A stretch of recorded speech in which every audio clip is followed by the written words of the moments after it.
Part 26. Super Zoo. Author, Yin Seg Nian Bai. Chapter 251.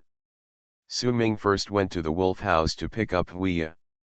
After a new year, Huiya has obviously gained weight, and his mouth is plump.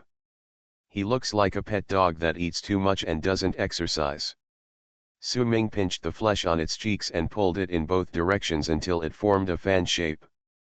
"You need to lose weight," Su Ming said with a bit of hatred for iron. "I wasted half a year of my strength and finally made this guy become a wild big bad wolf. Well, in 1 year, he has grown a ring of flesh. I'm going to become a pig." I went to the warehouse again and saw that there were almost more than a ton of various fruits that I had bought for the Monkey King to make wine, and they were all stored in the warehouse.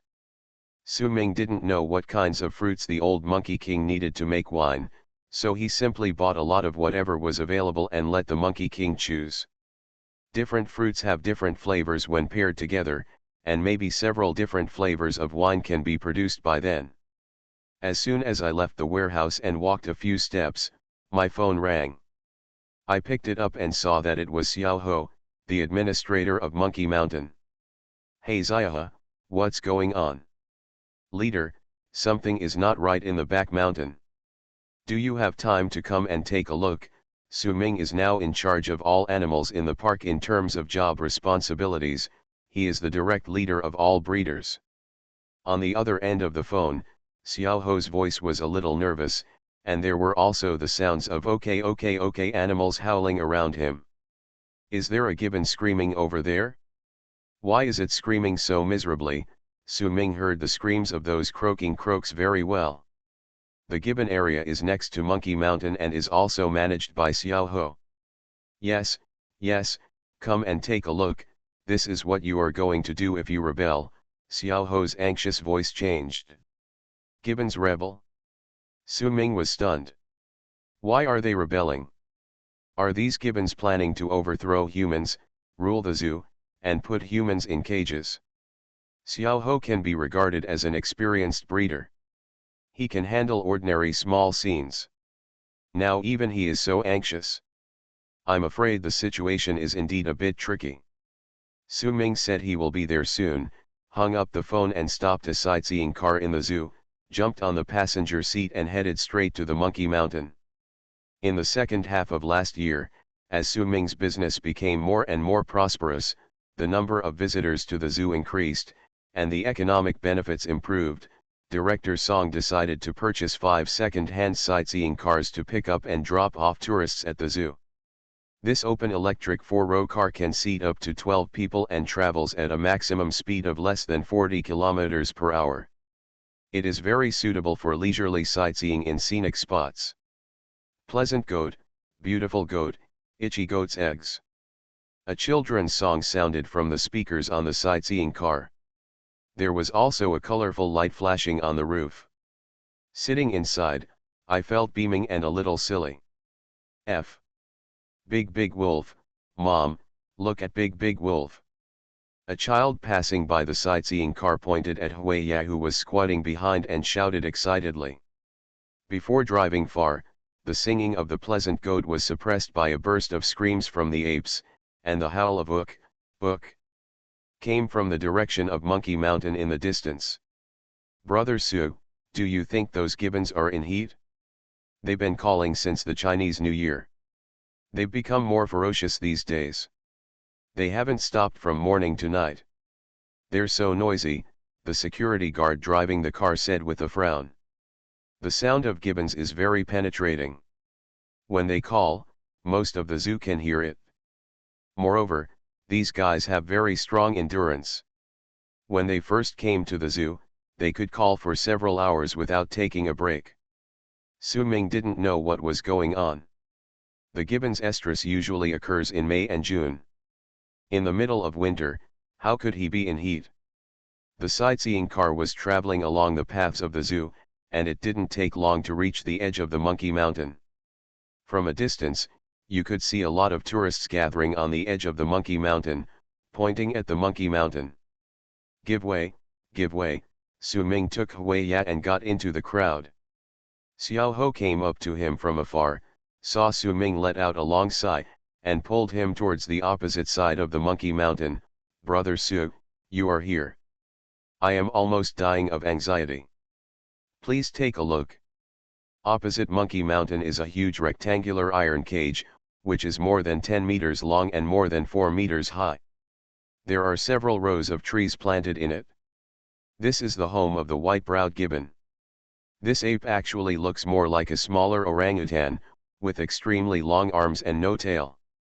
The most striking feature is that it has two snow-white eyebrows, hence its name.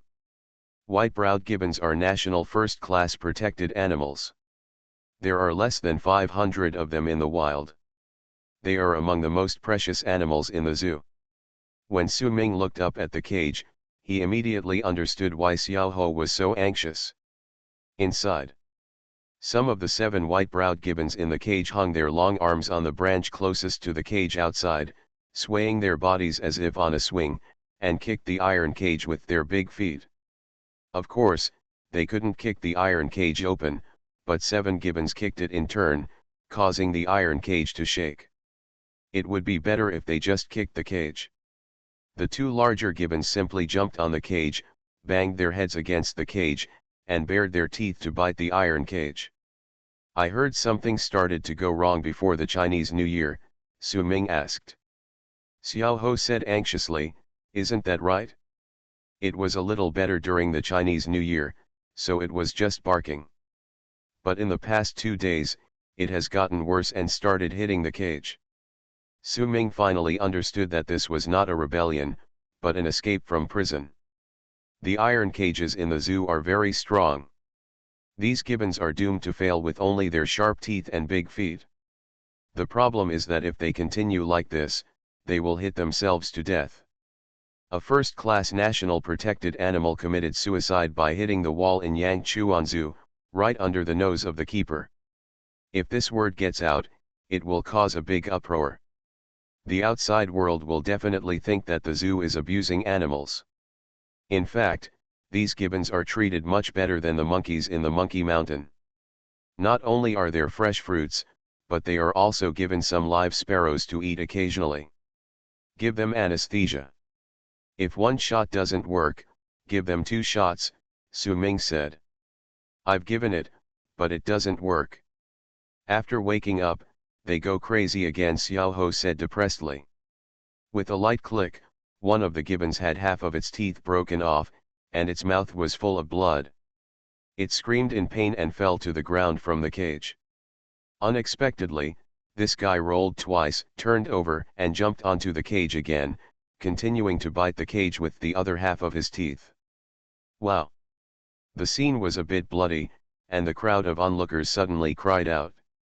A father educated his fat son seriously, "See, if you steal candy again in the future, your teeth will become as brittle as those of gibbons."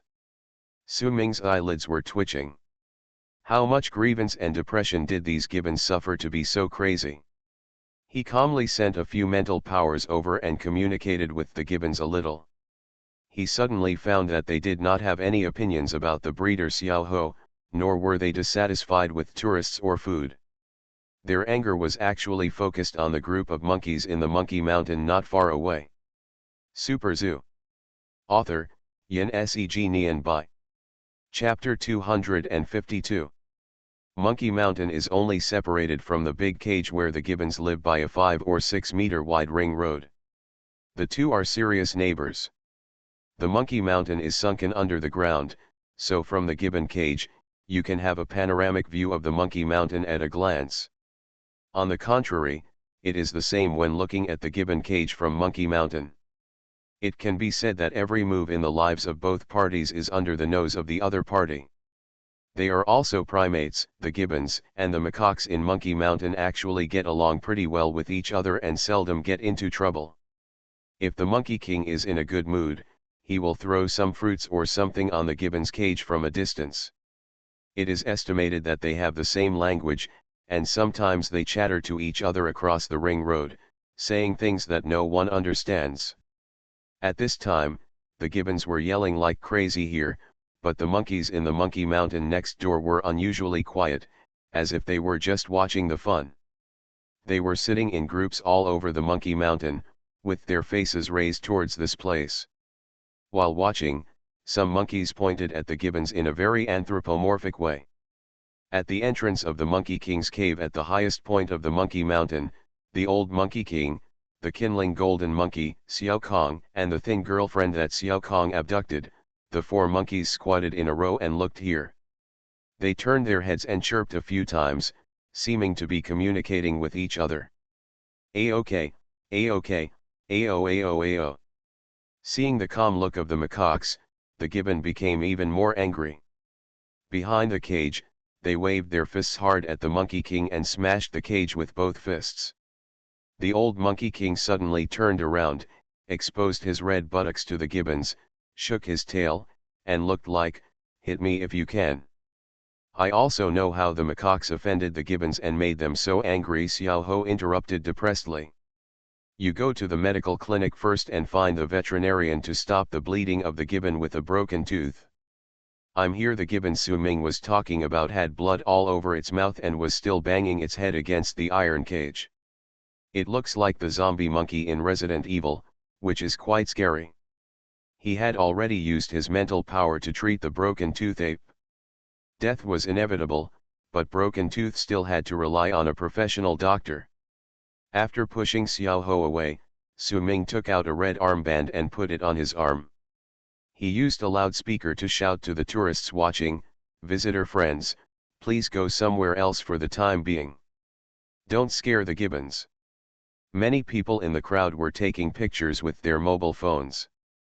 Someone asked loudly, "Is your zoo abusing animals?" Sure enough, some people started to doubt these gibbons before they were dead. This was not a good sign. Su Ming used to like to use the power of the media, but the media, especially the public media, is not 100% controlled by a certain person or force. Sometimes, the public media is like flies, burrowing wherever there is shit. With so many mobile phones filming, if the gibbon situation is not handled well, it will easily attract public attention and the zoo will have its shit basin tied to it. This is the time when a restructuring study meeting is being held. Director Song is in the city, fighting with the city leaders every cent for the future of the zoo, and must not spread any negative remarks about the zoo. Don't worry, everyone, Yangchuan Zoo will never abuse animals. On the contrary, every animal will receive the best care in the zoo. These gibbons are frightened and go crazy because... Why? Su Ming didn't know, and he couldn't say it clearly if he knew it. He rolled his eyes, put the shit basin back, and said seriously, "It's because some tourists have uncivilized behavior." After hearing this, many tourists subconsciously stepped back and stayed away from the gibbon cage. After all, most people are not willing to cause trouble, for fear that the gibbon's shortcomings will be blamed on themselves. Su Ming quickly took the opportunity to release his mental power and contacted all the gibbons. There is only one meaning: calm down first, and you can talk about whatever you want. Gibbons are primates and are naturally very smart. Their intelligence is not inferior to that of macaques. Moreover, this is not the first time that they have dealt with Su Ming. They know that this young man is a powerful figure. Unlike other administrators in the zoo, after getting Su Ming after Ming's promise, he quickly regained his composure and stopped looking for life and death. They were like a row of hanged ghosts, dangling from the branches, looking at Su Ming, waiting for the next negotiation. You see, Su Ming became more confident, holding up a loudspeaker and loudly said to the tourists, "Forget it this time. If something similar happens next time, the zoo will stop monitoring and hold people responsible. Fines should be fined, and the police should be called. Never no tolerance. Okay, let's leave now." Facts speak louder than words. As soon as the tourists stepped back, the gibbons stopped calling. The previous commotion must have been related to the tourists. Then the crowd gradually dispersed. Okay, now let's talk about it. What happened? Why did the macaques offend you? Su Ming walked to the gibbon's cage with his hands behind his back, and casually stuffed a small piece of chocolate through the gap in the cage. The gibbon closest to Su Ming stretched out his hand, snatched the chocolate and stuffed it into his mouth. He ate it vigorously, and while eating, he jumped down from the tree, gesticulating and pointing in a dancing manner. In the Monkey Mountain, he pointed to the direction of the back mountain and made a few jumping postures on the spot. Oh, I understand. After watching the gibbon's gesture for a long time, Su Ming finally figured out why they were rioting. In the final analysis, this matter is Su Ming's own fault. In the past, the Monkey King could secretly escape from the prison, climb out of the Monkey Mountain, and run to the Monkey Mountain to make wine and play. However, in order to prevent being discovered by the breeder, the frequency of escape is very low, and the time each time is out is relatively short. Recently, because Su Ming wants the Monkey King to prepare for winemaking, the Monkey King needs to go to the back mountain frequently to check the spot, so Su Ming deliberately changed the shift of the breeder Xiao Ho, so that Xiao Ho does not have to be in the Monkey Mountain most of the time, so the old Monkey King has increased the number of times and the time of escape. Not only did the old Monkey King go out, Su Ming also asked the old Monkey King to train a group of subordinates to help with winemaking in the future. This is good now. Since before the Chinese New Year, the gibbons next door have watched the monkeys on the opposite side swaggering away from the Monkey Mountain every day and running to the back mountain to play freely, especially during the Chinese New Year. When Su Ming arranged the duty, he deliberately gave Xiao Ho a long vacation. He only came to the zoo once every 3 days, so the macaques often went out for 1 or 2 days. Originally, everyone was the same. The macaques were trapped in the Monkey Mountain, and the gibbons were locked in cages, neither of them had freedom. But now the neighbors across the street can go out to play openly, and the gibbons are of course unbalanced. The macaques are eccentric and very bad. The more unhappy the gibbons are, the more the macaques stimulate them. They often squeak and laugh at the gibbons before going out. After returning, they also bring some wild fruits, birds, and other food found in the mountains, and show off in front of the gibbons. The gibbons are more irritable than macaques, much like gorillas. How can they stand this kind of idleness? Either die in silence or explode in silence. After half a month, the gibbons are almost mad, and finally choose to explode. Oh, we share the benefits. You also want to go out to play? Su Ming nodded. You are listening to Novels at Bless Up channel. Wish you happiness and luck. Please subscribe to receive new novels. How do you feel about this novel? Please like and leave a comment. Super Zoo. Author, Yin Seg Nian Bai. Chapter 253. Why does the monkey bother the monkey? Su Ming turned around and rolled his eyes at a group of macaques in the Monkey Mountain, thinking that these guys had nothing to do, so why bother provoking these gibbons? The question is, what are you doing out there? You guys are making wine, and you can't help. Su Ming made a drinking gesture towards the gibbon's cage, and used his mental power to communicate. Although gibbons don't know how to make wine, since they have made requests, Su Ming thinks that it is okay to take them out for fun occasionally. Gibbons are rare and protected animals anyway, so they can be released into the wild. If they can get used to life in the wild, they might as well let them out. They go to live in the back mountains. Unexpectedly, when Su Ming heard what he said about mother's wine, the oldest gibbon, even the hair on his face was a little white, jumped down from the tree, jumped to the corner of the cage, and looked for a few. He held a rotten apple or something in front of Su Ming, put the rotten apples together, then waved his fists and smashed the apples. After a few moments, the rotten apple turned into something pulpy like apple puree, with juice flowing out of it. Su Ming laughed and was speechless. Winemaking is a technical job. It doesn't mean that just mixing several fruits together and smashing them to pieces will produce wine. Okay, don't smash it. I'll just take you out. Tonight, when the moon rises to the middle of the sky, I'll pick you up. Just be prepared.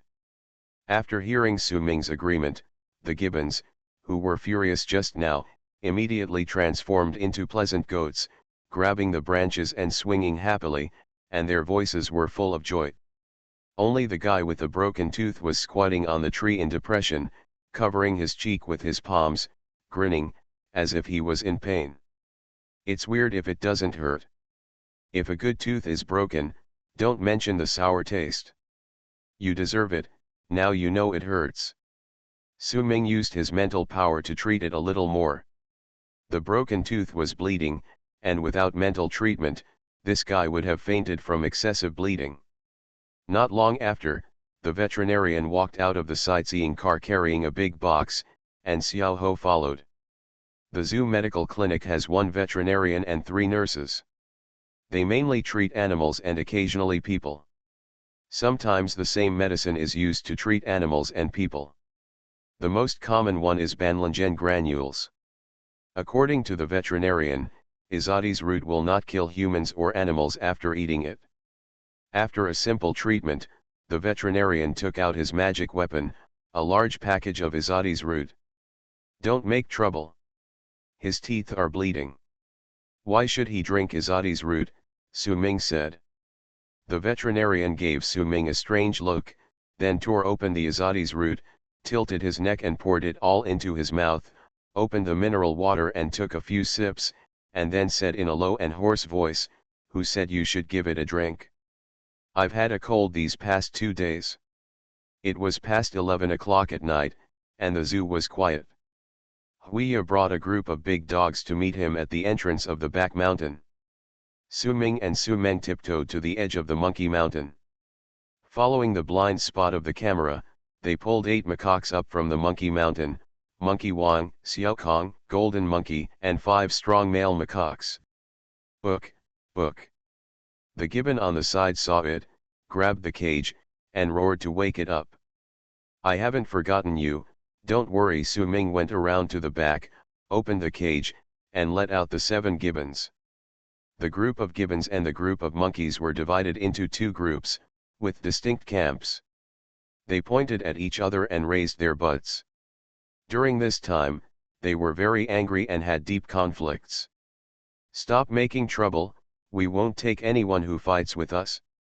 You go first, to the warehouse."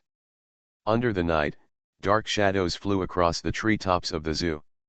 Gibbons and macaques rushed towards the warehouse as if they were competing. Su Ming also had the key to the warehouse. He sent the administrator back to sleep. After opening the door of the warehouse, he directed the macaque to get the fruit.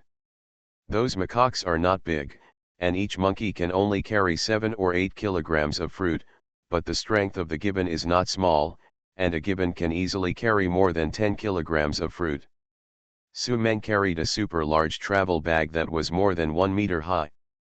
He opened the zipper and poured out a lot of small school bags carried by children. Su Ming went out to buy a dozen large and small school bags in the afternoon, specially used to transport fruits. He asked the macaques and gibbons to line up, and then carried their school bags behind them one by one. The school bags carried by the macaques were smaller, while those of the gibbons were larger. Almost one is for primary school students, and the other is for middle school students. You go and choose the fruit you want. The old Monkey King was ordered to smell the fruits in the basket. If he found something he needed, he would call out to the basket "Ji a few times. Su Meng would then put the fruits inside into a skull bag carried by a monkey and fill it up. After that, the zipper was closed, and the monkey squatted to the side with the bulging little skull bag on his back, waiting for the next macaque or gibbon to follow like an assembly line and continue to pack fruits. Soon, all 15 apes were carrying heavy school bags, and Su Ming was also carrying a bag. Su Meng carried the biggest bag, which probably weighed more than 100 kilograms of fruit. Set off. The apes filed out like a group of thieves returning with a big catch. They lined up in a row carrying small school bags and followed Su Ming towards the back mountain. The macaques and gibbons had full school bags, and it was difficult to move after carrying them. It was impossible to jump on the trees. They could only drag their tails and follow Su Ming. At first glance, They looked just like Su Ming. Ming took a group of primary school students on a spring outing. Gray Fang brought a group of dogs to the back mountain to meet them. They were all specially selected by Su Ming. They were relatively large pet dogs, such as wolfdog brothers, golden retrievers, huskies, etc. When he saw Su Ming and the others coming, Gray Fang took the lead and ran over. "Get on the horses," Su Ming laughed. The big dogs lay on the ground, letting the macaques and gibbons ride on their backs, then stood up and ran happily towards the depths of the back mountain. Both the gibbons and the macaques were riding dogs for the first time. Their forearms tightly clamped the necks of the dogs, grinning with thick lips, baring their teeth and looking around, and their tails were all raised nervously. The monkeys had dogs to ride, but Su Ming and Su Meng were more miserable and could only keep up on foot. Su Ming was also a lazy guy. He didn't walk far and simply hung his bag on Su Meng. Oh, if only second brother was here. Su Ming missed the days of being a wild boar rider a few days ago. This back mountain is too big, and the road is not easy to walk. Su Meng is used to rolling in the mountain, but Su Ming can't stand it. After a while, let the second brother pass the position of the boss to the second pig, and then come to be his mount, so that he doesn't have to walk on his two big feet every time he comes to the back mountain. After walking in the mountain for more than an hour, he finally arrived at the winemaking site selected by the Monkey King. "You are good at choosing a place," Su Ming saw the environment in front of him and laughed. Super Zoo. Author, Yin Seg Nian Bai. Chapter 254. Animal winemaking is different from human mechanical winemaking. In addition to subjective factors such as raw materials and technology, where the wine is made and what the surrounding environment is like are also very important. For example, with the same raw materials and technology, the taste of the wine brewed next to a toilet and next to a 1,000-year-old spring will definitely be different. There is no scientific basis for this point, it is purely Su Ming's own guess. He thinks that wine is the essence of grain. If you can find a feng shui treasure land for fermentation and brewing, maybe you can absorb some of the essence of the sun and the moon, and it's hard to say what the spiritual energy of the world is. The place the Monkey King found was in the middle and upper part of a mountain with an altitude of about 300 to 400 meters. There were not many trees around, but they were very thick, basically about the size of two people hugging. The tree crown was opened like an umbrella, blocking most of the moonlight. The scattered light points passed through the gaps in the shade of the trees, forming large and small light spots of various shapes on the ground. Because the tree crown is too large, it will definitely block most of the sunlight during the day. Therefore, apart from these big trees, there are sparse flowers and plants on the ground around, and there are few other plants, with only a thin layer of dead leaves. Not far away, there is a not-so-steep Huangjun slope. In fact, it is just a bare yellow stone slope, about 20 to 30 degrees, 30 to 40 meters long, and more than 10 meters wide. You can climb it by bending over. Su Ming saw this rock wall from a distance. From a distance, the shape of this Huangshi slope is very interesting, like a beautiful woman lying on her side halfway up the mountain. Of course, it looks like a beautiful woman to Su Ming. If a woman sees it, it can also be said to be Songzongji and Penyuyan lying on the mountain wall. There is a constant trickle of water flowing down the Huangshi rock, and finally it gathers into a very narrow stream, flowing down the mountain. The Monkey King knows how to choose a place. There are 2 or 3 big trees in the forest. Because they are too old, the tree core is empty, and there is only a thick layer of bark wrapped around it, which is just suitable for brewing wine. After arriving at the destination, the dogs bent their front legs, and the macaques and gibbons jumped down. There seemed to be a gap between the two sides. They lined up in 2 distinct teams and walked to Su Ming and Su Meng one by one, asking them to help unzip the small school bags on their backs. In addition, Su Ming also specially filled a large bottle of Tai Sui water with mineral water. He didn't know whether the Monkey King could use it. At present, it seems that the Monkey King doesn't need it. Comrades, hurry up and go back before dawn. Su Ming waved to the monkeys. The next thing would depend on them. He only acted as a secretary and recorded their materials and brewing methods. In fact, after discussing with Zhao Yun, Su Ming felt that there was no need to record how the monkeys made wine. Monkeys have their own tricks. Some methods cannot be learned by naked eye observation. Moreover, the winery is for the public, not the high-end route of auctions, and does not need authentic monkey wine. After the opening, let a few monkeys pretend to make wine to support the facade. Now the wine is mainly for Su Ming to drink himself to increase his mental strength. Winemaking is not a job that can be completed overnight. It takes a period of fermentation. Today, put the fruits and other things into the tree hole, and let the monkeys tinker with it. It will be almost done. Go back and come back in a few days. The dogs have no tasks for the time being, so they scattered and went to play by themselves. They ran for half the night and were probably a little thirsty, so they ran to the side of the Huanjun mountain wall to lick the water flowing down from it. Su Ming turned on the night camera function of his mobile phone and followed the monkeys to the big tree. He was also very curious. How did these monkeys make wine? Did they just pile a lot of fruits into the tree hole and wait for fermentation? The last time they made wine, the Monkey King worked alone, probably according to the simple mechanical method that Su Ming thought of. But this time there are many monkeys, and the Monkey King seems to have thought of some new tricks. Before the monkeys officially started making wine, Su Ming took out a large folded filter plate from his bag. After opening it, it was as big as a tabletop. He stuffed it into the heart of the old tree, and then propped up a few brackets and placed a bucket underneath. Put the fruit on the filter plate, which can ensure that the fermented wine can drip into the barrel instead of seeping into the mud on the ground.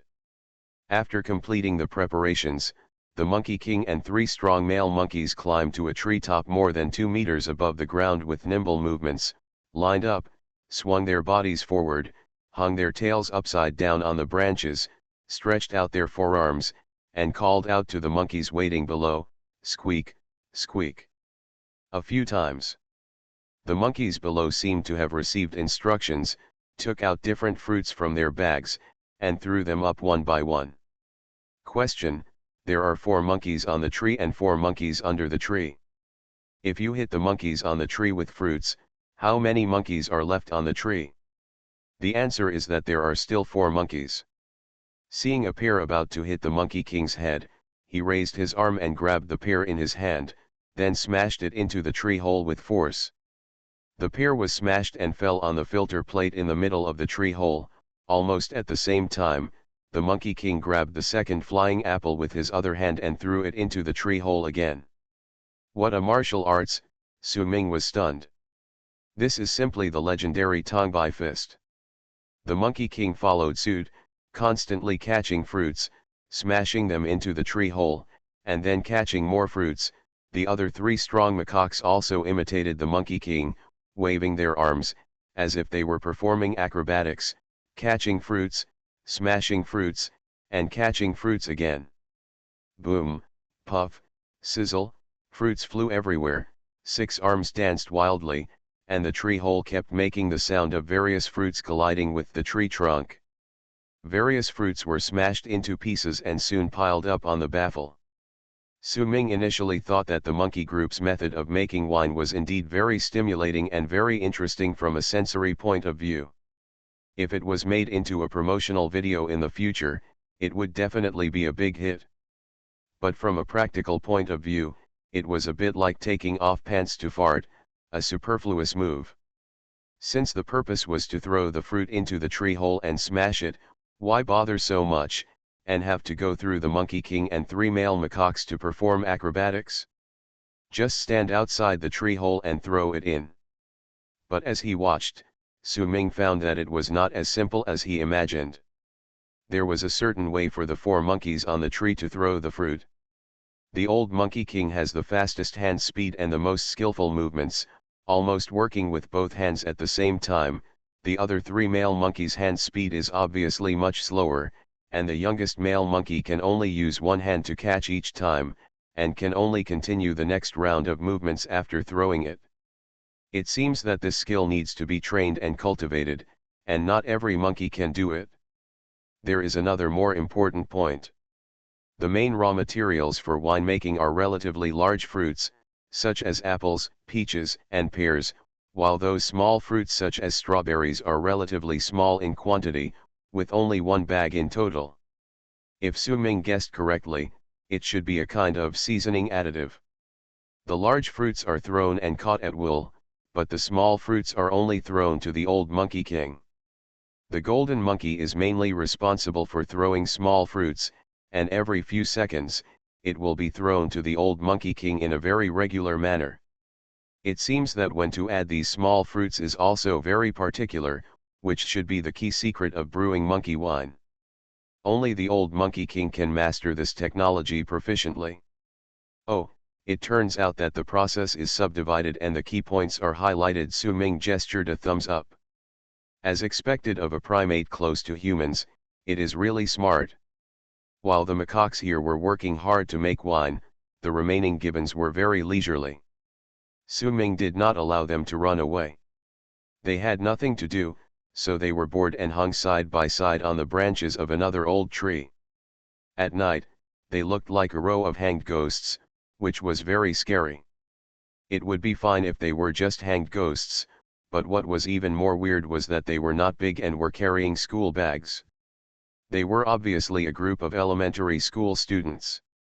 Especially the oldest gibbon, the hair on his face was white, and the skin on his arms was light blue. Looking at it in the moonlight, he looked exactly like a white-haired zombie. It's not shameful to not know how to do it. What's shameful is that you obviously don't know how to do it and you are unwilling to work hard. Su Ming said helplessly to the gibbons, "Gentlemen, can't you just follow and learn?" Super Zoo. Author, Yin Seg Nian Bai. Chapter 255. Calabash Brothers, 7 flowers on a vine, 7 rubbing babies, 7 white-browed gibbons were hanging on the tree, and Su Ming became a white-bearded grandfather, teaching them earnestly, hoping that they could also learn some winemaking techniques. To be honest, Su Ming didn't expect them to learn how to make wine. I only heard of monkey wine, but there seemed to be no gibbon wine. Although gibbons and ordinary macaques are both primates, they are different species after all. Su Ming thinks they are closer to orangutans. If they can make wine, then orangutans can also make orangutan wine. However, if gibbons learn a few tricks and imitate the way macaques make wine, they can also help to promote the winery in the future. In this way, with monkeys and gibbons, it is not easy to arouse suspicion. Outsiders will only think that they are deliberately trained by the zoo. And each gibbon also carries a bag of fruit. They had dinner in the evening and can't eat it now, so it's a waste if they don't use it. Isn't that the truth? Come on, at least learn a few tricks from me. Winemaking is a technical job, and Su Ming doesn't know how to do it, so there is no way to force them to make wine with mental power. Besides, revolutionary work depends entirely on self-consciousness. If he forces them this time, what will happen next time? Su Ming can't be watching every time. Unexpectedly, no matter how much Su Ming talked, the gibbons ignored him completely. They pouted their thick lips, looked up at the sky with their eyelids, and swayed more vigorously on the trees. Some even deliberately made faces at Su Ming. "A bunch of bastards, I knew I wouldn't bring you out. I won't bring you out next time," Su Ming pretended to threaten. Even threats didn't work. The macaques have a quirky personality, while the gibbons have a bit of hostility in their stubbornness, just like a group of rebellious young people. If you ask them to go east or west, you have to chase chickens when you beat dogs. If you say it harshly, they will still get angry. Or, "Why don't you just stay here and not brew wine?" Su Ming changed his mind. Maybe they would just do it if he told them not to? Ah. The 7 gibbons kept nodding at Su Ming. "I'll go. Su Ming finally gave up the talk therapy. It seemed that the ideological education method was useless. So he separated a ray of mental power and used the soul attachment ability on the Monkey King. He thought that I would experience it myself with the Monkey King first and learn the brewing technology. Later, I would slowly try to pass it on to the gibbons. I would have to learn it even if I didn't want to. At most, I would be there to supervise when shooting promotional videos in the future.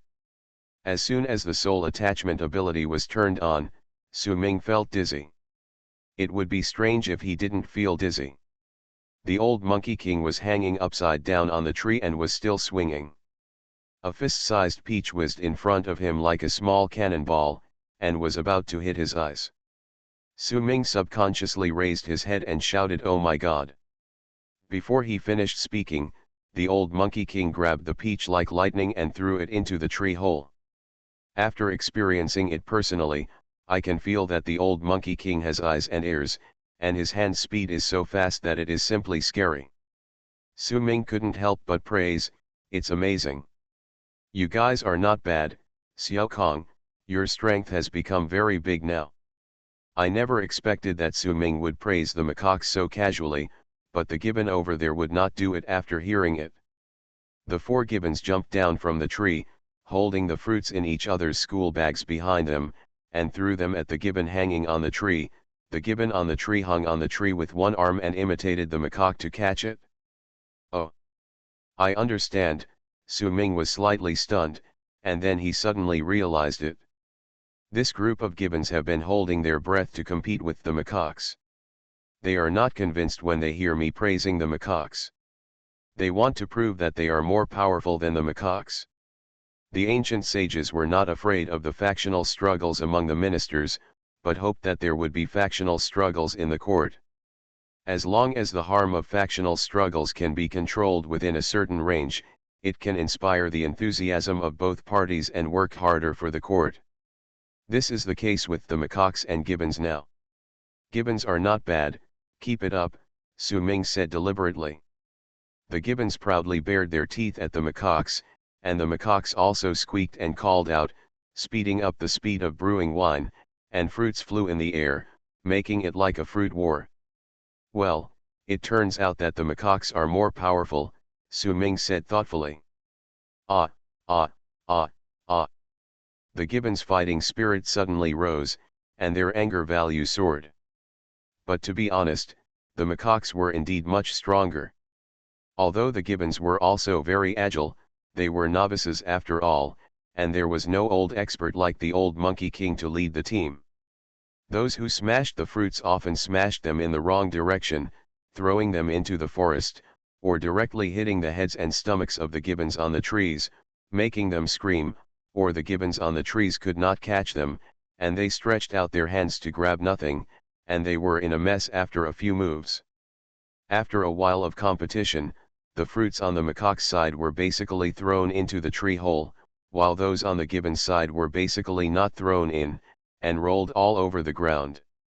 The gibbons also discovered this, and soon changed their strategy, all climbing up the branches and squatting in a row. "What are they doing?" Su Ming looked curiously. "I saw them climb to the entrance of the tree hole one by one, hanging the bark of the hole with their 2 hind legs, and then hanging upside down, pouring all the fruits in the school bags behind them into the tree hole. Not long after, there were a lot of fruits in the tree hole. Then the gibbons jumped down from the tree one by one, and lined up in a long line in front of the tree hole according to their size. Ah, ah, ah," the gibbon standing in the front suddenly punched the pile of fruits in the tree hole with his fists. The juice of the fruits inside splashed everywhere. After fighting for a while, the first gibbon seemed a little tired. Its 2 long forearms dragged on both sides of its body.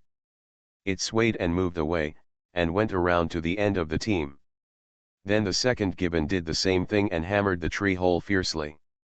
The gibbon's arms were very strong. Before long, most of the fruits in the tree hole were hammered into pieces.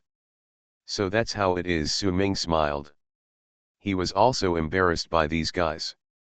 He actually came up with such a trick. Since it was a physical job, no matter how strong the gibbon was, it was not as strong as Su Meng. Anyway, Su Meng was idle, so he simply lined up in the gibbon's team and prepared to help hammer the fruits together.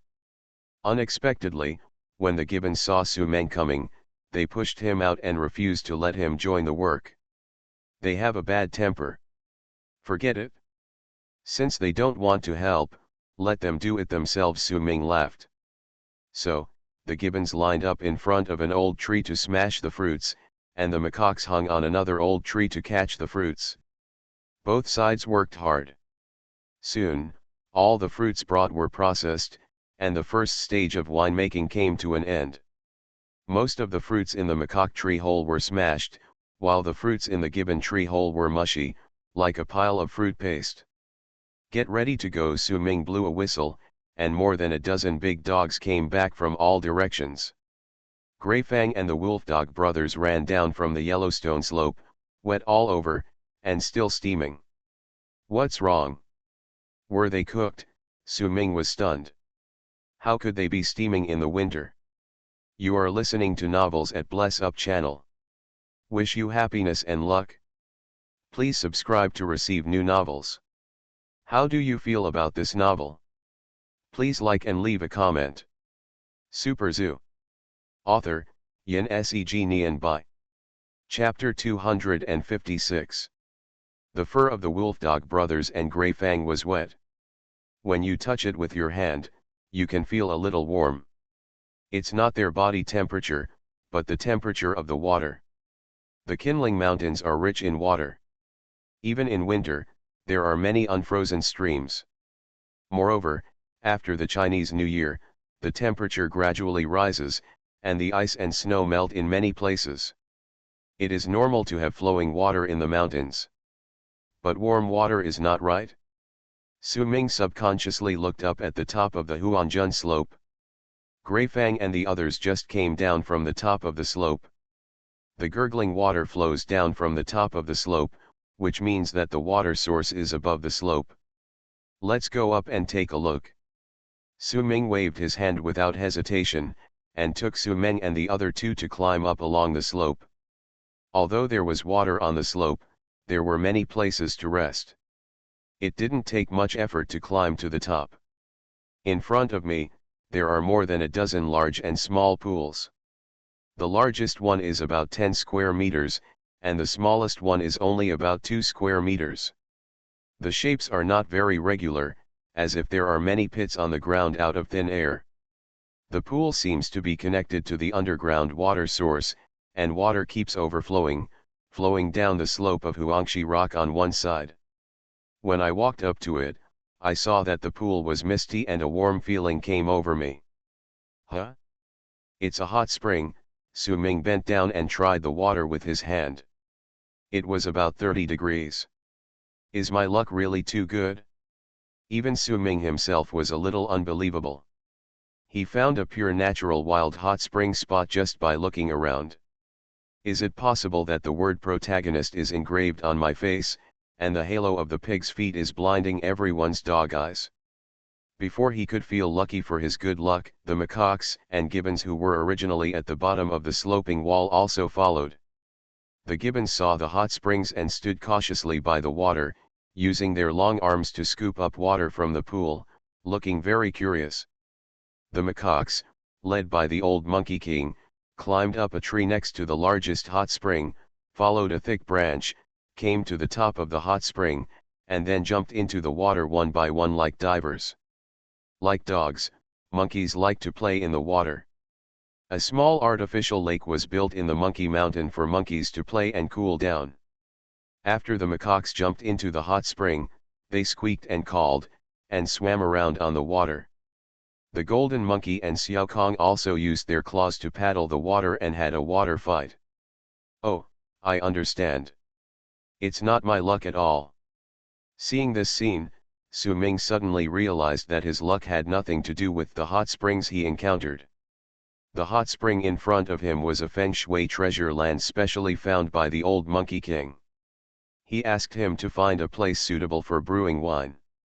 In fact, there are many remote places in the Kinling Mountains, and there are countless old trees. But the old Monkey King chose this place because there is such a hot spring on the slope of Huangshi. In the winter, they can take a bath in the hot springs after brewing wine, satisfying their nature of playing with water. If you say that you can encounter wild hot springs when you go out casually, it is indeed too exaggerated, but the old Monkey King led a group of monkeys and searched in the mountains for a month to find this good place, which is understandable. You really know how to abuse your power for personal gain. The gibbons encountered a strange thing called hot spring for the first time. At first, they didn't dare to go into the water, but after seeing the macaques having fun, they hesitated a little and gathered at another hot spring, shouting into the water, as if discussing whether to go into. The relatively thin macaques dared to go into the water.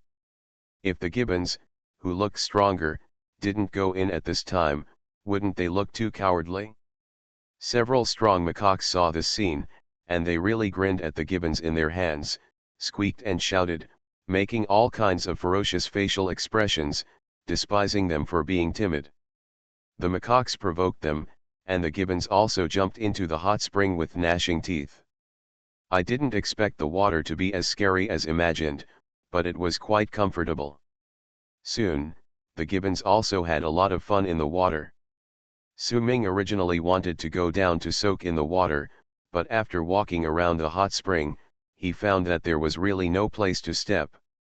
Wild hot springs are a little different from those in developed scenic spots, and a little dirty. It's not that the water quality is bad, but the dozen or so hot springs in front of us are surrounded by mud and various rugged rocks. If you want to enter the hot spring, you must step on the mud first, and you will slip if you are not careful. There are many fallen leaves and dead branches floating in the hot spring, and it is not known whether the bottom of the water is mud or rocks. In short, it is not suitable for people to go down and soak. Maybe, when the economy is prosperous in the future, we can spend some money to develop this hot spring and build a resort, and then we can come to soak in the hot spring. Otherwise, ask Nangong one day if he wants to have a wild battle or something. The monkeys played in the water for a while, and when they saw that the time was almost up, Su Ming called them, and they climbed out of the water one by one and returned. On the way back, because the small backpacks were empty, there was no need to ride the big dog, and the macaques and gibbons jumped directly on the trees, and the speed was much faster than when they came. When it was dawn, they finally returned to the zoo. Su Ming took off their small school bags one by one and put them back in their cages. He took Su Ming back to the waterside pavilion. As soon as he entered the door, he almost tripped. The Tyrannosaurus Rex was lying behind the door like a threshold, with its body coiled into a large hollow circle. More than a dozen cats of all sizes were sleeping in the circle, snoring softly. Oh! Su Ming was exhausted after a busy night, stretched his body and went to bed. After getting up the next day, Su Ming made a special phone call to Zhao Yun to ask about the Chen Yaoliang tomb group. Last time, Director Song said that the archaeological excavation of the tomb group had been basically completed, and Zhao Yun also came to the zoo to discuss the relevant matters of the two companies' cooperative management. As a result, Director Song was too busy and was preparing to train Su Ming to take over, so he handed this work to Su Ming. Hey, I just said that to your director, but it's actually like this. On the other end of the phone, Zhao Yun explained, and Su Ming knew that the excavation of the tomb group was basically completed, but it would be reinforced and renovated before it could be exhibited to the public. Calculating the time, Zhao Yun estimated that it would take at least until the second half of the year. He actually came to the zoo to find Su Ming. If there was anything, it would be difficult to say it in front of Director Song. Zhao Yun's real purpose was to build a road. The tombs of Chen Yaoliang are relatively remote, deep in the back mountain. The nearest road outside the mountain is more than 5 kilometers away, and there is no road to reach it. If the tombs are open to the public in the future, roads must be built. However, if they are built together with the zoo, half of the road ownership will belong to the zoo. Even if the zoo is restructured in the future, the division of property ownership will be quite troublesome and it is easy to argue. So Zhao Yun did not talk in depth with Director Song. What if Director Song did not think so much and took over the words? Then it became a partnership between the zoo and Zhao Yun to build roads. Although Zhao Yun has a big family, he does not want to share the cake with the government in the future, or even grab the cake. To be honest, it is too insecure. He plans to build roads together with Su Ming. Building roads is a good thing. Su Ming actually has this plan without Zhao Yun saying it. And it is not to build a road, but to build a mountain road network. In the future, Su Ming plans to turn the back mountain into a wildlife park or even a protected area. It is definitely not possible without roads. However, there are some difficulties in funding at present. The cost of building roads in the mountains is much cheaper than that of highways, but it is much more expensive than the kind of roads connecting every village. Most of the liquid funds Su Ming has now are invested in the reservoir. This year, the remaining fish in Shuahun Lake and the reservoir did make a lot of money, but Su Ming swallowed up the Huading Reservoir in one go. If he wants to digest it, he must make a huge investment. Manpower is one aspect. After the spring, Liangshi bought a large number of fish fry and breeding fish, and spent a lot of money to improve the breeding and fishing settings of the reservoir. The little money earned before was basically invested in the reservoir again. Only after the harvest next year, the reservoir will have the possibility of generating real economic benefits and feeding back to Su Ming. Of course, with great investment comes great benefits. In the future, the economic volume of the reservoir will be tens of millions, far from the millions of Shuahun Lake. Uncle Zhao, do you know morels? Su Ming asked. Zhao Yun didn't expect Su Ming to change the subject so quickly. He was stunned for a moment and said on the other end of the phone, I know something, top-grade edible fungi. It's like this. I have a morel weighing about half a pound. I want to auction it in Hong Kong. I don't know how much it can sell for, Su Ming said. In the final analysis, morels are just a kind of food. The particularly large one is essentially no different from other morels. It's just that it's big and rare. Eating it won't make you ascend to heaven or turn you back to youth. As for kidneys, Su Ming thinks he's okay and doesn't need to supplement them for the time being. Su Ming has some money, but he's not to the point where he doesn't feel bad about eating hundreds of thousands or millions of dollars in one bite. What's more, he's short of money now. It's better to sell it to those real rich people who are suckers, and use the money to invest in his own industry and make money. Zhao Yun only knows a little about morels, so it is impossible for him to quote a price right away. He asked Su Ming to wait for a while. He called the Hong Kong auction house to ask. Soon, he called Su Ming back and said, morels weighing half a pound are considered the king of morels. The market price is hundreds of thousands, and it is certainly possible to drive up the price at the auction. However, there are no special food auctions at the moment, so I need to wait for the opportunity. When there is a suitable auction time, Hong Kong will contact me. From what he said, it will not be sold for a while, unless it is sold at a low price. I talked to Zhao Yun about the winery again. After the discovery of the tombs of Chen Yaoliang last time, the city held a meeting for this purpose. The land that Zhao Yun had taken a fancy to before was finally changed to industrial land at the last meeting before the new year through the operation of the relationship between Zhao Yun and Su Ming. Zhao Yun took the initiative without hesitation. Zhao Yun has already found a construction team. The winery has laid the foundation and started construction a few days ago. It is under construction, so there is no need to worry about it for the time being. What they really need to worry about is how to open up the sales of Dashan wine after the winery is built, and how to carve out a way out surrounded by many well-known wine companies and local old wineries. Advertising and publicity fees are naturally indispensable, so Su Ming has to keep the only money he has on hand and dare not easily use it to build roads. After all, compared with building roads, the winery is the top priority. The richer you are, the more you feel that the money is not enough. He has been busy for half a year, and the industry has been increasing, but the money he can use seems to be getting less and less. He can't help but think of the Monopoly game he played when he was a child. He bought a lot of land, his assets increased sharply, but the cash on hand decreased sharply, and then he waited to collect tolls to make a fortune. After hanging up the phone, he thought about his own business. It seemed that only the entertainment company was relatively well off. After the spring, the cruise business picked up. After another month or two, the fishing business could continue, which could bring in a stable net income of more than 1 million yuan a year. Lao Su, the business license of the entertainment company has been obtained. Oh my God, what is this? The gate of the waterside pavilion was pushed open, and Wang Hao walked in from outside and greeted Su Ming. Then he saw the big snake hovering on the ground. Wang Hao's face turned pale in an instant, and he sat on the ground. Super Zoo. Author, Yan Seg Nian Bai. Chapter 257. The Tyrannosaurus python lives on the first floor of Tingfeng Water Pavilion. This guy is lazy and left the task of guarding the morels to the alligator turtle. He coiled on the ground from morning to night and did not move.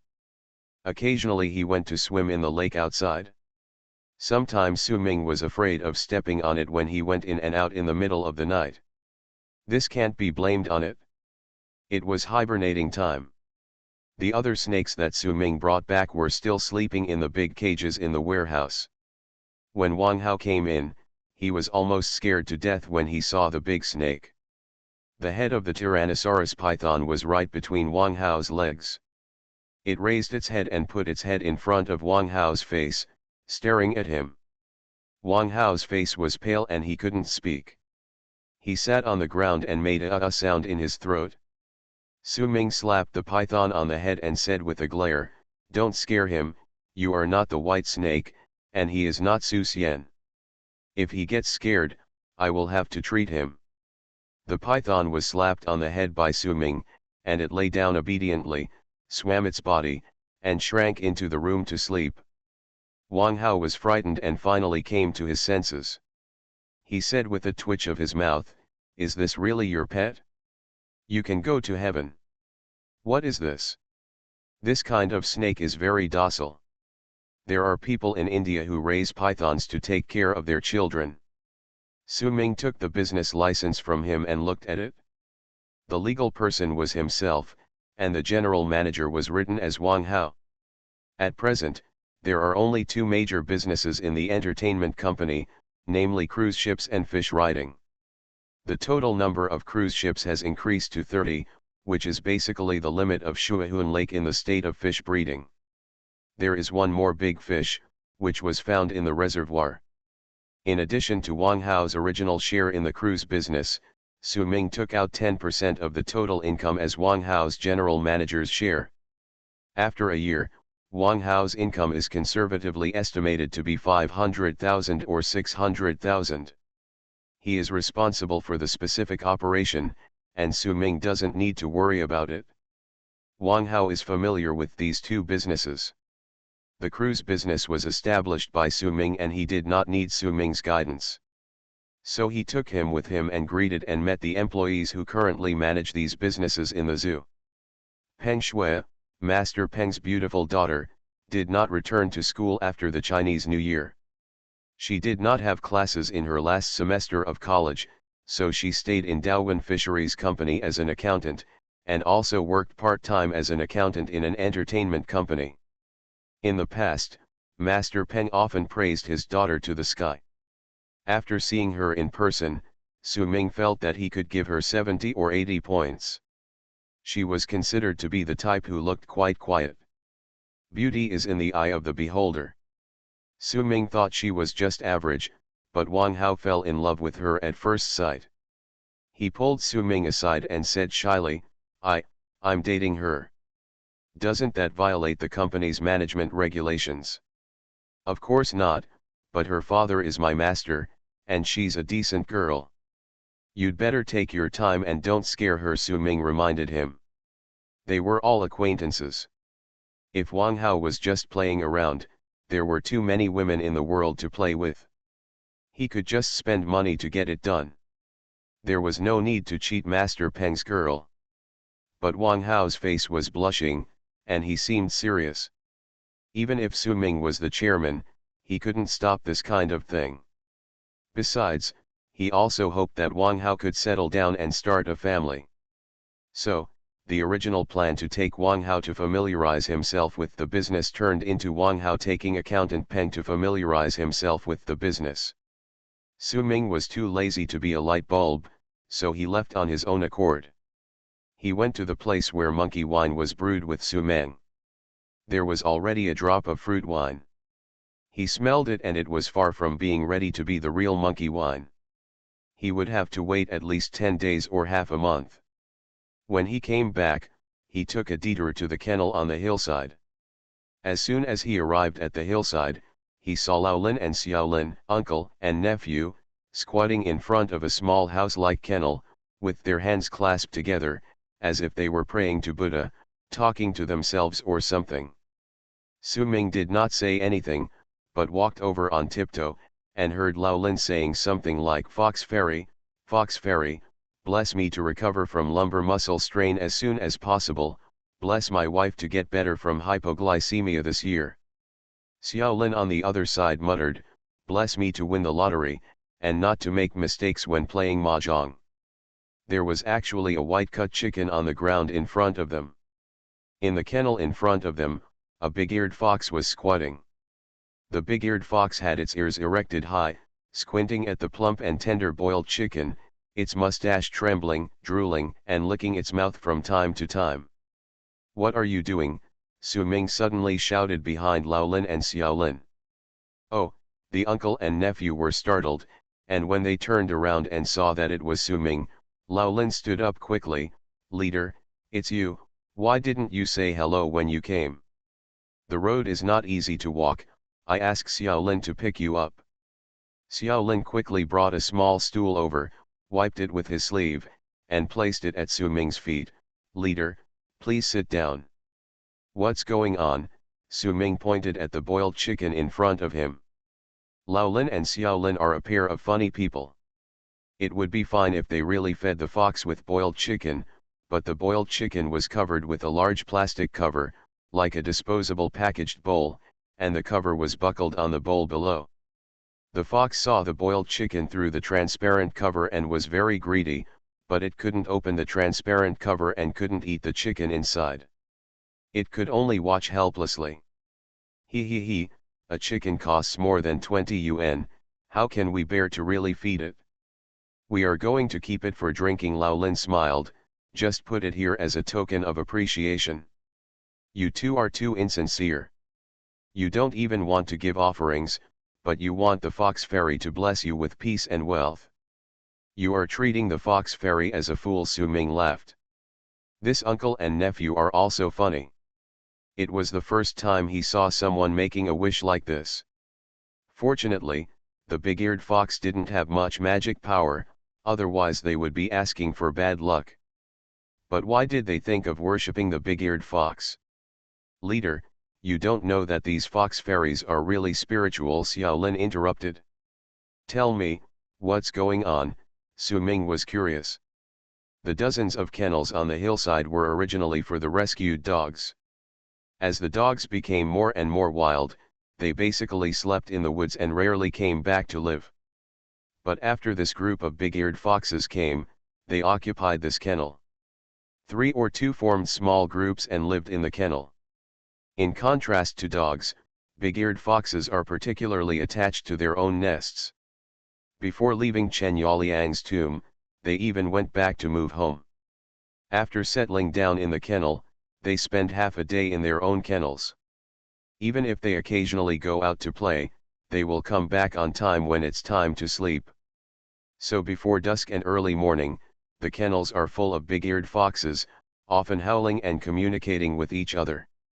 Laolin and Xiaolin were a little superstitious about legends like fox gods. They felt a little uneasy taking care of foxes in the wild mountains, so they asked for a half-meter-high wooden Buddha statue from somewhere and placed it next to the kennel, thinking of calming it down to avoid encountering unclean things. Oh, then, isn't it worshipping Buddha? How did it become worshipping foxes? Su Ming then saw that there was indeed a small Buddhist shrine next to the doghouse. At first, he didn't notice it and thought it was also a doghouse, but when Lao Lin reminded him, he noticed that there was indeed a statue of Bodhisattva with hands folded together, kind-looking, sitting cross-legged on a lotus throne. "Leader, look," Lao Lin said, while folding his hands together and bowing to the big-eared fox in front of him. The big-eared fox was looking at the white-cut chicken very greedily a second ago, but after Lao Lin bowed, it actually folded its two short hind legs in a very realistic way, sat on the ground, folded its two front paws, and its expression became a little serious. At first glance, it was really similar to the Bodhisattva statue not far away. Not only that, Lao Lin chanted Amit Ba, and the fox also made a shrill sound. If you listen carefully, you can vaguely tell that the broad-eared fox is actually imitating Lao Lin's speech. "Leader, look, it's amazing, right?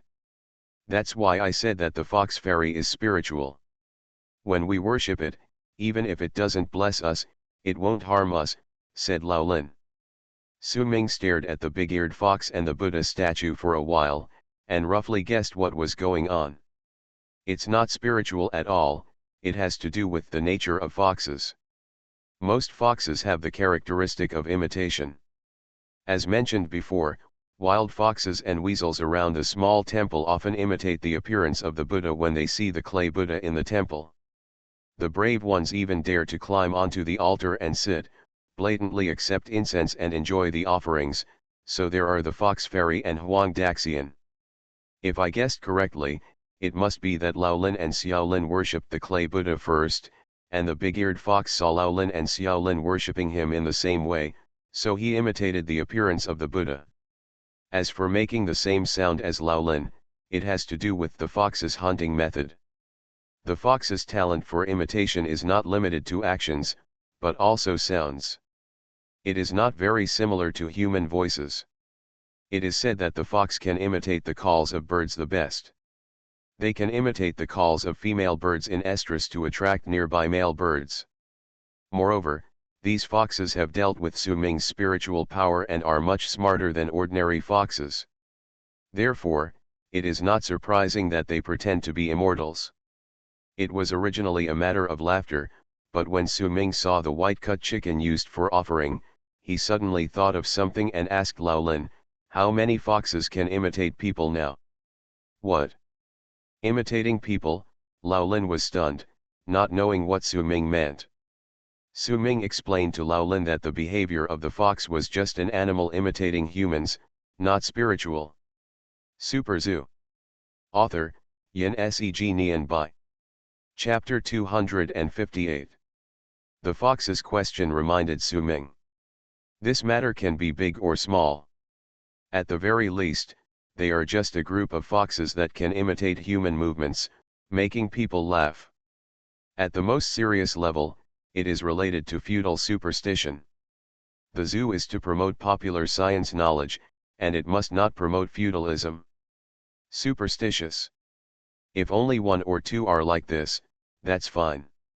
If all the foxes brought back can imitate, and tourists who come here see it, who knows what kind of commotion it will cause. Lao Lin and Xiao Lin are a bit superstitious. If they don't tell them clearly, they really regard the broad-eared fox as a magical fox fairy. If they spread the word to tourists, they will become very passive. "Leader, the more than 100 foxes you brought back are all spiritual." "Oh no, they can imitate people." Although Su Ming had already told Lao Lin that this was the behavior of a fox imitating humans, Lao Lin still had some ghosts. He pointed in the direction of Chen Yaoliang's tombs in the distance, lowered his voice and said, "Leader, I heard that there was a discovery in that direction. An ancient emperor's tomb. If you read a lot, do you think these fox immortals came from that tomb? Otherwise, how could they be so Well, able to imitate them. Reading more and feudal superstition seem to contradict each other, right? Su Ming rolled his eyes inwardly, lowered his voice, and said seriously, Old Lin, you know that there was King Zhou in ancient times, right? I know, King Zhou had a wife named Daji, who was so sexy, Xiao Lin interrupted from the side. Cough cough cough. It was obvious that Xiao Lin missed the point. Su Ming coughed twice and then asked, then do you know who Daji is? Who doesn't know that Daji turned into a vixen and came specifically to harm King Zhou? Before Lao Lin could finish speaking, his expression changed. Leader, are these foxes all vixens? Although Lao Lin's Island is superstitious, he is not a fool. There are countless people in the world who worship Bodhisattva and seek gods, but it cannot be said that these people believe in the existence of gods and Buddhas. If one day a Buddha really appears in front of them, the first reaction of most people will definitely be, a liar. Just like many people are afraid of ghosts, but in fact they know very well that there are no ghosts in the world. Although Lao Lin's Island worships the big-eared fox, it is just a custom plus a little spiritual sustenance. But to say that the more than 100 big-eared foxes in front of him were all vixens, Lao Lin's Island didn't believe it. Of course not. It's broad daylight and the sky is clear. There's no such thing as ghosts and monsters. Of course these foxes are not vixens. But Daji is a vixen. She has practiced Taoism for tens of thousands of years, Xiao Lin said. Tens of thousands of years of Taoism. Who told you this? You don't even take reading seriously. If Daji had practiced Taoism for tens of thousands of years, she would have slapped Zhangxia to death. Maybe she could become a god sister with Nuwa, and it would be her turn to be hummed by King Zhou. Was decapitated by Zhangxia? But now is not the time to discuss Daji's conduct. Su Ming slowly turned his head and looked at Xiao Lin, then at Old Lin, whetting their appetites, and then said, Daji is a vixen, this is true. You guys, do you know what kind of fox Daji is? This question is a bit profound. Everyone knows if you ask Daji whether she is a fox, but if you ask her where she lives, how old she is, what her measurements are, and what color tube top she likes to wear, not many people know. These are details, and most people don't care much about them. Detail. Daji is a nine-tailed fox, a creature in ancient Han myths and legends. It comes from the Classic of Mountains and Seas compiled during the Spring and Autumn period and the Warring States period. It was later spread to Japan, Korea, and other Asian regions. The Classic of Mountains and Seas and Nanshan Classic say, the Kinkayu Mountains there is a beast in the mountain, which looks like a fox with 9 tails. Su Ming quoted a lot of scriptures, which made both Old Lin and Xiao Lin dumbfounded. Then he brought the topic to the crux and said seriously, the ancient legends about vixens basically refer to the 9-tailed fox. The 9-tailed fox comes from the Classic of Mountains and Seas. As you know, the Classic of Mountains and Seas is a novel about gods and monsters, most of which are fictitious. There is also a big bird called Kunpeng in it, with a wingspan of 90,000 miles. Isn't this just nonsense? The Earth is so big. If there were such a big bird, it wouldn't eat up the whole Earth, Lao Lin said. Yes, it's fictitious. We foxes are called broad-eared foxes. They originate from foreign countries. They have nothing to do with the 9-tailed fox, and they can't be spiritual. They are just cute and smart animals, Su Ming said. Oh. Old Lin Xiaolin suddenly realized at the same time and looked back at the broad-eared foxes. Su Ming didn't care whether they understood it or not. He struck while the iron was hot and said, move that Buddha statue away. If any tourists come and see the broad-eared fox making human movements or imitating human speech, they must explain it clearly. Don't turn this into a feudal superstition and turn this place into a Wang Tai Sin temple. After thinking about it, I was still a little worried. It would be too troublesome if it was regarded as feudal superstition. I had to take complete precautions and went directly to Mingqing residence. Together with Master Peng, the two of them did a good job behind Mingqing residence. After a few days of carpentry work, a construction team was hired to make some repairs around the fox's house. On this day, the zoo is open as usual. However, some attentive tourists discovered that at every corner in the zoo, there was a sign with a big arrow pointing in the direction of the back mountain. Fox home, go in this direction. A family of 3 walked out of the aquarium and had just seen a giant salamander, alligator, and a family of finless porpoises. The man held his wife with one hand and his fat son with the other. Mom, I want to go boating and ride a fish." The fat son wore a Yangtze alligator hat souvenir bought from the aquarium, and a rubber alligator tail tied around his waist, looking like a fat alligator transformed into a human form. The man frowned a little bored. "Every time I come, I have to go boating. In the past 6 months, I have spent several thousand on boating and zoo tickets alone. Aren't you tired of it? But those cats are really fun. I heard that they gave birth to kittens," the wife said coquettishly, holding her husband's arm. "If there are people with good memory here, they will definitely remember that this family of 3 was the first family to patronize when Su Ming started the business of fortune cat boating. That day, they spent hundreds of dollars to play with cats before they got on the boat. The man has been a little depressed recently.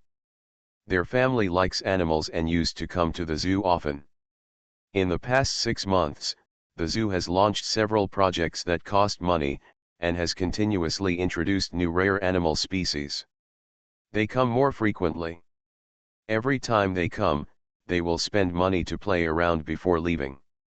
During the Chinese New Year, the family counted the expenses for the year and was shocked to find that in the second half of the year, they spent nearly 4,000 yuan just to visit the zoo, almost every weekend.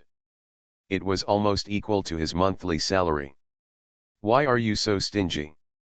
Didn't you get a 20,000 yuan year-end bonus during the Chinese New Year?" The wife muttered a few words like a spoiled child. "What doesn't cost money when the family goes out to play these days? Let alone watching a movie or having a meal, it costs hundreds of dollars. Playing in the zoo for a whole day, getting close to nature, and having parent-child activities, can also cultivate children's love. This money is worth spending." It seemed so reasonable that the husband couldn't refute it at all. He rolled his eyes and fell on a sign not far away. "Hey, wife, why don't we go see the foxes?" Fox home. Following her husband's gaze, the wife also saw the sign and wondered, there are foxes in the zoo, right next to the wolf house. How can there be another fox home in the back mountain? Could it be that the sign is pointing in the wrong direction? The husband didn't say anything and pulled the mother and daughter in the direction indicated by the sign. It's not a big deal to go and see. As they walked, they were happy, thinking that it wouldn't cost much to see foxes. Fox home is not far from the park. It was originally allocated to the zoo to monitor rescued stray dogs and cats. In order to facilitate adoption and care, it is adjacent to the zoo's Shuahun Lake, which is also the hill where the bald man came to steal fish. You can go directly there by boat from Shuahun Lake, or go out from the back door of the zoo, cross a road, and walk more than 100 meters of mountain road to get there. After seeing the sign, most of the tourists in groups of 3 or 2 came here out of curiosity, following the direction of the sign and climbing the mountain road. Many people saw several pet dogs running through the surrounding woods from time to time on the mountain road. At the entrance of the hillside in front of them, there was a large screen with the 4 characters Fox Home written on it. It was surrounded by a small fence up to the knees of humans. It looked like a small farm, but it was obviously smaller than the farms where humans lived. Are there really many foxes living here? A tourist looked around. This place didn't look like a place where animals were kept. It was no different from a rural countryside. Comrades, friends, and tourists. Lao Lin took out a loudspeaker from his back like a magic trick and said loudly in a somewhat poor Changping County Mandarin, "This is the fox home of the zoo. There live a group of cute and very smart foreign foxes in the home." Foreign foxes? Everyone was stunned. Following Laolin and Xiaolin around the screen, everyone saw clearly that there were dozens of small houses in front of them, and those foxes were in the houses. After taking a closer look at the layout of these small rooms, tourists finally understood why this place is called the Fox Home. It is not just a random name. Dividing line. Due to some special reasons, the story of the fox has been greatly modified. It may be a little strange, but it will not affect the main story. The title cannot be changed for the time being, and it will be modified within 2 or 3 days. You are listening to Novels at Bless Up channel. Wish you happiness and luck. Please subscribe to receive new novels. How do you feel about this novel? Please like and leave a comment. Super Zoo. Author, Yin Seg Nian Bai. Chapter 259. After turning around the big stone screen with the words Fox Home carved on it and coming to the hillside surrounded by the fence, I finally understood why this place is called Fox Home. There are dozens of wooden houses half a person's height in front of me, lined up in rows, similar to human residential areas, but each house is a small villa with its own door and yard. From a distance, it looks like a group of villas standing in the mountains.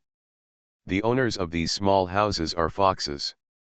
The villas have no gates and are semi-open. You can see the scene inside the villas at a glance.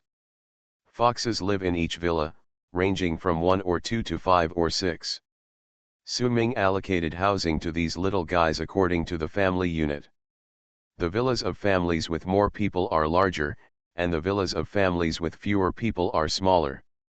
In fact, singles are the most cost-effective because the per capita area is the largest. At first glance, you can see that these foxes are different from the foxes you usually see in the zoo. They are much smaller in size, but their ears are big and long. 2 big ears like cattail leaves stand on both sides of their heads, just like characters from cartoons. These foxes don't seem to be afraid of people at all. In front of a large group of tourists, the wide-eared foxes are not alert at all. They neither show a defensive posture to show their fangs to scare people, nor do they run away in fear. On the contrary, in their eyes, it seems that there are no tourists at all. They do what they should do, sleep, and continue to play in the villa. There are more than 100 little foxes with long ears and cute looks, forming a small village according to the family unit. Huh? What are these foxes with? A girl suddenly pointed to a small villa not far from her, as if she had discovered something very interesting.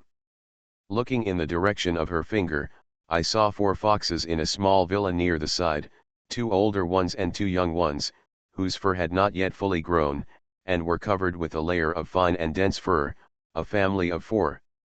The 2 older foxes were wearing a set of small clothes, which were very simple in style.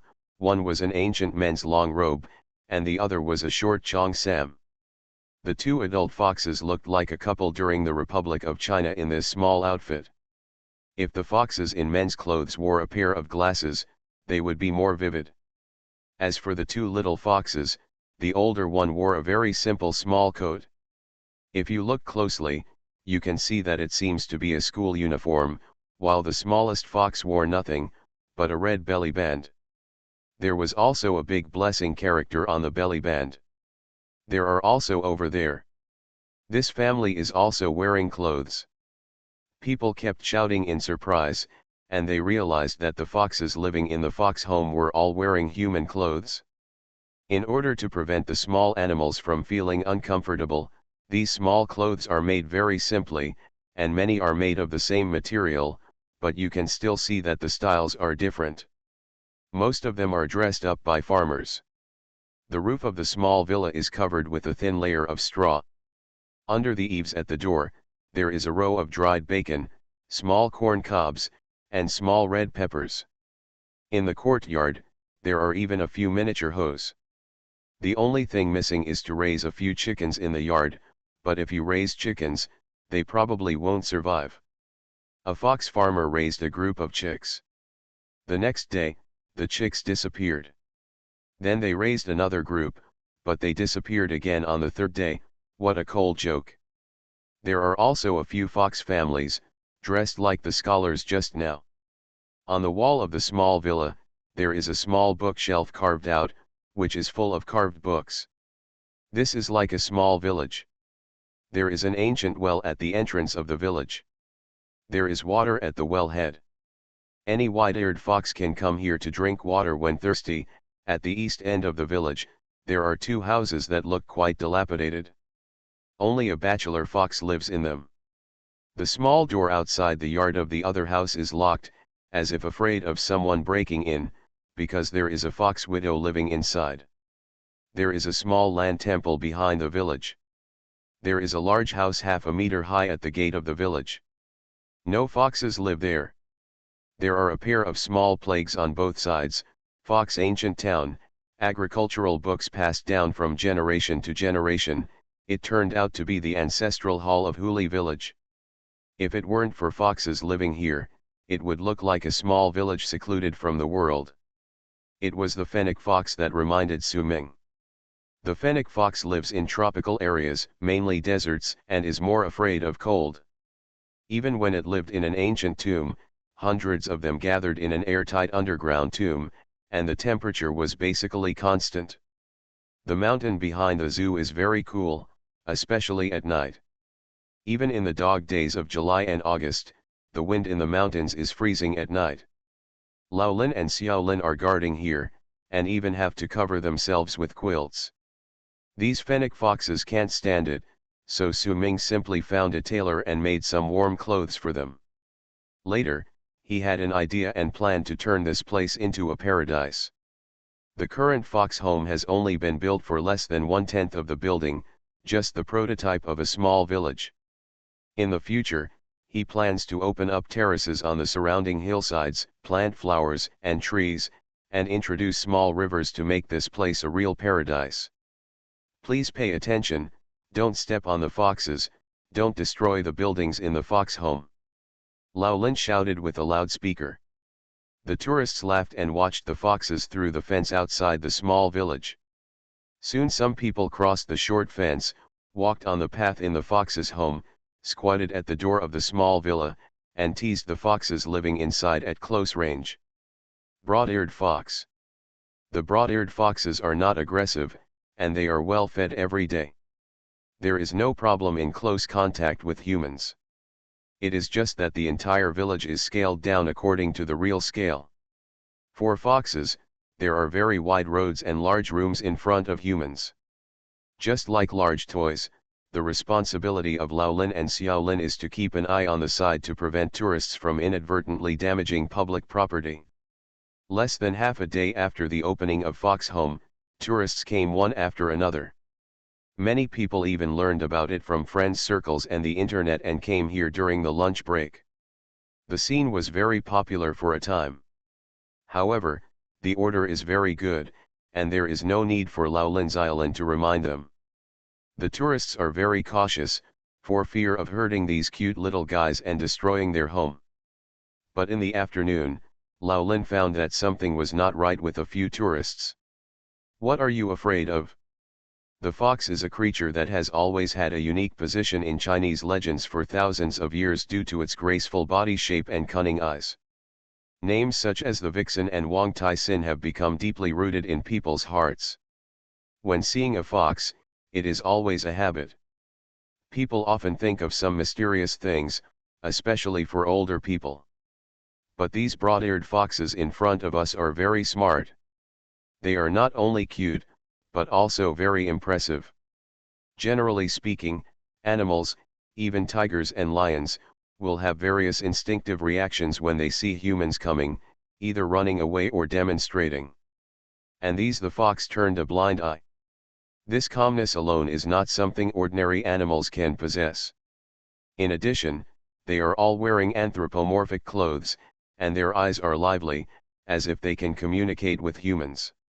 These foxes really make people feel like they are here. A feeling of relentless spirituality. Just like old Lin's Island, most people don't believe in the existence of any monsters, or immortals. However, after seeing these long-eared foxes, Some superstitious tourists couldn't help but think of fox immortals. There was a guy with a big gold watch who looked like a nouveau riche. He squatted in front of the small earth temple at the entrance of the village and muttered, "Bless me, the great fox fairy, and let me make a lot of money this year, and let the people in the shops across the street open their teeth. It's a shame to use it as pants." Another old lady with a wrinkled face squatted in front of a small house, clasped her hands together and muttered, "Fox fairy, bless me to win more money playing mahjong, and don't let rheumatism in my legs happen again." It was a coincidence that some of the foxes in the fox home were bored at home and wandered around the village. Two of them happened to be passing by. When they saw the old lady and the others clasping their hands together, they actually imitated it. Put his two front paws together and bowed to the human opposite. It was very lively now. The old lady was dumbfounded at the time and kept chanting, "The great immortal appears, the great immortal appears." While chanting, he kept bowing to the little fox. When she yelled like this, a lot of people immediately attracted a lot of people, all of whom stared dumbfoundedly at a group of foxes worshipping humans. Most of the people present do not believe in Buddhism or Taoism. To put it bluntly, these days there are more people who believe in horoscopes than people who believe in religion. In the opinion of these people, these foxes are probably trained by special methods in the zoo. Even so, it is too rare. More and more people are watching, including some superstitious men and women. Seeing this, they also say goodbye to the foxes. In fact, this is just for peace of mind. They may not believe that these foxes really have any magic power. The rich man from before simply took out 100 yuan and stuffed it into the tutu temple, saying, "Don't just worship me. If you don't pay for the sesame oil, how can the great fox bless you?" Yes, yes. The old lady was shaking and about to take out her wallet. Seeing this situation, Lao Lin couldn't sit still anymore and had to explain clearly. After thinking about it, Mr. Su really had foresight. Otherwise, if he had not given special instructions, the good home of the fox might have been turned into a feudal superstition. Although Lao Lin is a bit superstitious, he has been a rescue station director for so long, and he still understands the big things. If he just raises a few little foxes and says goodbye at home, there is nothing to say. But the zoo is a social unit. If the nature of worshipping the fox immortal in the zoo and paying for incense is definitely different, we must take action. Super Zoo. Author, Yin Seg Nian Bai. Chapter 260. When Lao Lin saw many people worshipping around a few little foxes, and some even started stuffing money into the small earth temple, he knew he had to stop it. It is true that the broad-eared fox is lively, cute, and humane. It is also true that foxes have many mysterious legends among the people. But this is a zoo, a public welfare institution open to the society. It is responsible for a series of tasks such as entertainment, spiritual civilization construction and science popularization. If there is a large-scale burning incense and worshipping Buddha in the zoo, or even donating money for this reason situation, what will happen? That is to promote feudal superstition, which will have a very bad impact. This is the same as playing mahjong or watching. A few old men and women play mahjong for 50 cents in a small courtyard. Thousands of people coming in and out at every turn is called gambling. If you secretly watch a movie with headphones on at home in the middle of the night, that is your own private life and no one cares about you, but if the movie is shown on the big screen in the leisure square, that's illegal. Lao Lin's education is not high, but after all, he has worked in the rescue station for half his life. He is half involved in the system. He often participates in various studies. He is still very clear about laws, regulations, and common sense. He has the most basic awareness of major issues of right and wrong. He understands the truth. I understand. But what surprised him was that Su Ming, at such a young age, actually stretched the string so tightly. He even anticipated the scene that might happen, said hello in advance, and even arranged it as a key task. We have even thought about how to deal with it, that is, we must ensure civilization and science, but we cannot refuse tourists thousands of miles away. Come on, how about someone else become a leader? While thinking about it, Lao Lin took out several large wooden signs that he had prepared a long time ago and inserted them at the gate of the fox's home. On the wooden signs were written several eye-catching characters: civilized viewing and healthy tourism. The so-called civilization and health include the meaning of science, civilized people, civilized society, and civilized behavior. In addition to civilized behavior, it also includes civilized and healthy thoughts and the rejection of feudal superstitious activities. Of course, you can't just write "refuse to pay homage to the great fox immortal" on the sign. Wouldn't that be a cover-up? There is no money in this place. People are not planning to engage in feudal superstitious activities. Seeing this sign, they might be aroused interest and play a negative role.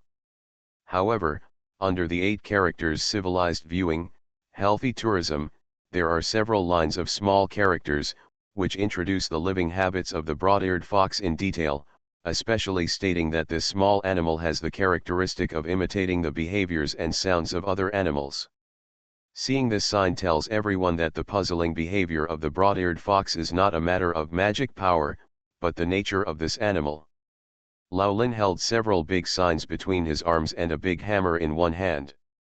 He nailed the signs one by one around the fox's home. Then he said to the loudspeaker, "Everyone, make way, and squeezed into the crowd. This eldest sister, this eldest brother, everyone." Lao Lin stood in the crowd and said loudly, "Please visit in a civilized manner. The broad-eared foxes in the zoo are not foxes. They are ordinary animals. Restart the measurement, it's nothing more than being smarter. Also, if you just put money in and got it, please take it back. In the future, the fox home attraction will charge a small entrance fee for facility maintenance and fox breeding." Lao Lin explained for a long time, and most of the people around him looked puzzled and looked at him like a fool. This is not nonsense. Except for a few people, no one really thought that these foxes were fox fairies. Everyone gathered here just to watch the fun. I need to come out and explain. Lao Lin can't think so when tourists think so. Although most people don't take it seriously, as long as a few people do take it seriously, it means that he has not done his job well. If word spreads in the future, it will inevitably bring discredit to the zoo. The former tycoon grinned, "Old comrade, I won't take this money back, just use it as a donation. These little foxes are really cute. Buy them some good food, drink, and clothes." On the other hand, the ant who was worshipping the fox frowned and said uneasily, "Comrade, you can't say that. As the old saying goes, hedgehogs, foxes and weasels are all spiritual. Don't offend them. If you offend them, you will be punished." Lao Lin was speechless. He had heard this old saying before, but it had a bad background, because weasels and foxes are both cautious. If you offend them, they will often take notice of you and sneak into your home. Wreak havoc, steal a chicken or something. As for hedgehogs, they look cute, but they are very stubborn. After being caught, they not only shrink into a ball and wrap themselves in thorns, but also collapse tightly, as if they are angry. Hedgehogs still carry a lot of bacteria. In the past, people in the mountains would eat some hedgehogs they caught. If they were unlucky, they would get sick. In the past, when medicine was not developed, superstitious people thought they had offended hedgehogs and were being retaliated by the hedgehog fairy. That's why there is this old saying, among the people, hedgehogs, foxes, and weasels are immortals who cannot be offended. This knowledge was what Su Ming told old Lin. Many young people only know the 3 great immortals, hedgehog, fox, weasel, but they don't know why these 3 animals are called immortals, especially hedgehogs. Many people showed expressions of sudden realization. Old Linda's speech also unintentionally played a role in popularizing science. But these foxes are really human, just like kittens and puppies. Just treat them as fun and tease them, Lao Lin said, while suddenly puffing up his cheeks and widening his eyes to a wide-eared fox that was looking up at him, making a scary expression. The wide-eared fox was stunned, and then imitated Lao Lin, puffing up his fleshy cheeks, using all his strength to open his eyes wide. These little eyes were originally big and round, and when they stared, the two big black eyes suddenly occupied half of their faces.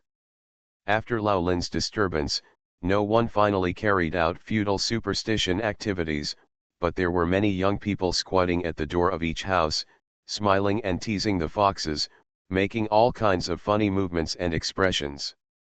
But there are still many kind-hearted young people who retain a childlike innocence, silently making wishes to the little fox in their hearts, such as, "Little fox, bless my mother's illness to get better soon, bless me to pass the final exams."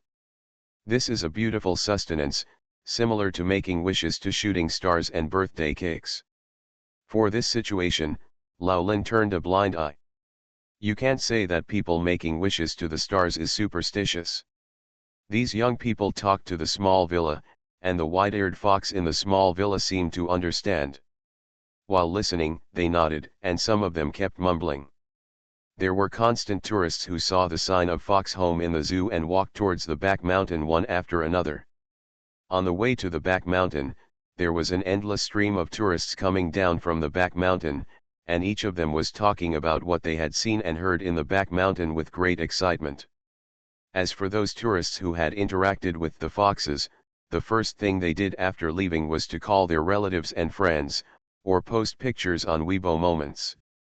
After one person spread the word, 10 people spread the word, and people kept coming. At the end of the day, the number of tourists in the back mountain was not like ordinary attractions, which had peaks and troughs, but was always at a peak, one peak after another. The waves of Hunghu Lake were higher than the other, and the number of people kept breaking the previous record. As time went by, the publicity effect of the previous tourists also played a role, and more people came later. After the zoo got off work, a large number of tourists still gathered outside the Fox Daxian Hill in the back mountain. There was no way, the back mountain was open, and you could come directly without going through the zoo, so it was not affected by the zoo's work and rest time. The tourists were enthusiastic, but the little foxes couldn't stand it. Even if humans work 8 hours a day, they will feel very tired after get off work. What about animals? No matter how friendly these fox gods are, no matter how much they come into contact with spiritual power, in the final analysis, animal nature still prevails. Even a husky, who is as active as it is, can't be crazy for 24 hours. A group of tourists left, and another group came. Many big-eared foxes were so tired that their ears drooped down. They couldn't even sit still and lay listlessly in their nests. Dear tourists and friends. Lao Lin spoke Mandarin with a strong Changping County accent again from the loudspeaker. Today's event ends here. From now on, it will be open from 9 a.m. to 5 p.m. every week, with a 3-hour break at noon. There are too many tourists, and the area of the fox home is limited. If you want to enter the fox home and get close to the foxes, you need to queue up. Many people queued for several hours, but when they heard Lao Lin say that it was over today, they couldn't help but feel a little unhappy. The crowd blocked the hillside, and there was some commotion, and they refused to disperse for a while.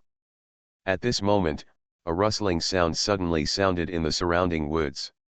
An animal about the size of a wolfdog slowly walked out of the woods and stared at everyone from a distance.